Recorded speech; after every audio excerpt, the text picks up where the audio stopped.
जम्मू कश्मीर के लोगों का इंतजार आखिरकार खत्म हो गया। 10 साल के लंबे अरसे के बाद अब जम्मू कश्मीर में विधानसभा चुनाव होंगे। जम्मू कश्मीर में विधानसभा चुनाव को लेकर चुनाव आयोग ने प्रेस कॉन्फ्रेंस कर इसकी जानकारी दी। जम्मू कश्मीर में 3 चरण में मतदान होगा। 18 सितंबर को पहले चरण का मतदान होगा, 25 सितंबर को दूसरे फेज की वोटिंग होगी और 1 अक्टूबर को तीसरे चरण का मतदान होगा, जबकि 4 अक्टूबर को मतगणना होगी। 370 हटने के बाद पहली बार जम्मू कश्मीर में चुनाव होंगे। भारतीय चुनाव आयोग द्वारा 18 सितंबर से जम्मू कश्मीर में 3 चरणों में चुनाव की घोषणा के तुरंत बाद नेशनल कॉन्फ्रेंस के उपाध्यक्ष उमर अब्दुल्ला ने कहा कि उनकी पार्टी चुनाव लड़ने के लिए तैयार है और जल्द ही चुनाव प्रचार शुरू करेगी। श्रीनगर में अपने गुपकार निवास पर एक प्रेस कॉन्फ्रेंस को संबोधित करते हुए उमर ने कहा, देर आए दुरुस्त आए। उन्होंने इस घोषणा का स्वागत किया। प्रदेश कांग्रेस कमेटी के अध्यक्ष विकार रसूल ने चुनाव की घोषणा का स्वागत किया है। विकार रसूल ने कहा कि जम्मू कश्मीर के लोग पिछले 10 वर्षों से चुनाव होने का इंतजार कर रहे थे और अब आखिरकार लोगों को अपनी चुनी हुई सरकार मिलेगी। विकार रसूल ने कहा कि हालांकि वो चाहते थे कि पहले जम्मू कश्मीर को राज्य का दर्जा दिया जाए, पर फिलहाल उसके लिए और इंतजार करना होगा। राजनीतिक अस्थिरता से जूझ रहे बांग्लादेश में अंतरिम सरकार के प्रमुख मोहम्मद यूनुस हैं। उन्होंने भारत के साथ संबंधों को लेकर प्रधानमंत्री नरेंद्र मोदी से बात की। पीएम मोदी से फोन पर बात करने के दौरान मोहम्मद यूनुस ने लोकतंत्र और देश में शांति बहाल करने जैसे मुद्दों पर प्रमुखता से बात की। पीएम मोदी ने अपने एक हैंडल पर लिखा, बांग्लादेश के अंतरिम सरकार प्रमुख प्रोफेसर मोहम्मद यूनुस से फोन पर बात की, मौजूदा स्थिति पर विचारों का आदान प्रदान किया। यूनुस ने पीएम मोदी को बांग्लादेश में हिंदुओं और सभी अल्पसंख्यकों की सुरक्षा का आश्वासन दिया।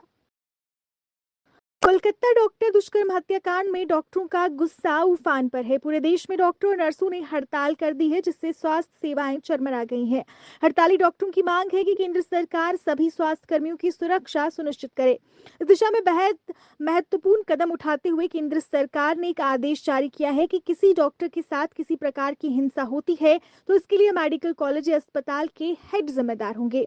आदेश में कहा गया है कि स्वास्थ्य कर्मियों के साथ किसी भी प्रकार की हिंसा होने पर घटना की 6 घंटे के अंदर एफआईआर दर्ज करवाई जाए। ऐसा न होने पर मेडिकल कॉलेज के प्रमुख के खिलाफ कार्रवाई की जा सकती है।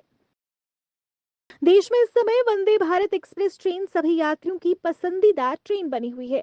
भारतीय रेलवे मौजूदा समय में करीब 52 वंदे भारत एक्सप्रेस चला रहा है। पूर्वोत्तर राज्यों के अलावा ये ट्रेनें देश के सभी राज्यों को कवर कर रही हैं।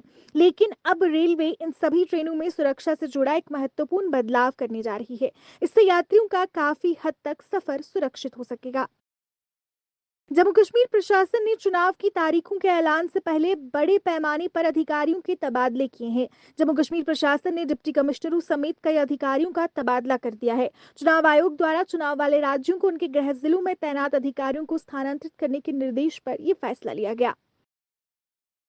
पुंछ में नियंत्रण रेखा के अग्रिम इलाके में एक माइन विस्फोट में 45 वर्षीय एक व्यक्ति घायल हो गया। मंडर तहसील के दहरी गांव में एलओसी के अग्रिम इलाके में मोहम्मद सफीर के एक माइन पर पैर पड़ गया, जिससे विस्फोट हो गया और वो घायल हो गया। उसे उपचार के लिए राजौरी के एक सैन्य अस्पताल में भर्ती कराया गया। चुनाव से ठीक पहले भाजपा को बड़ा झटका लगा है। नगरोटा से भाजपा के डीडीसी जोगिंदर सिंह काकू ने फारूक अब्दुल्ला की मौजूदगी में नेशनल कॉन्फ्रेंस का दामन थामा। फारूक अब्दुल्ला ने उनका पार्टी में स्वागत किया और कहा कि उनके पार्टी में शामिल होने से पार्टी को मजबूती मिलेगी। बरसात के चलते लगातार देवक में बाढ़ आने से रामगढ़ रतनपुर बरोटा कैंप नर्सरी में पानी किसानों की खेतों का कटाव कर रहा है, जिससे किसान परेशान हैं। किसानों ने अपनी परेशानी का इजहार करते हुए कहा कि 2013-14 में भी बाढ़ आई थी और उनका काफी नुकसान हुआ था। उसकी भरपाई अभी तक नहीं हुई है, लेकिन अब एक बार फिर से बाढ़ जैसी स्थिति हो रही है, जिसकी वजह से किसानों का काफी नुकसान हो रहा है। किसानों ने इस मसले को हल करने की अपील की है।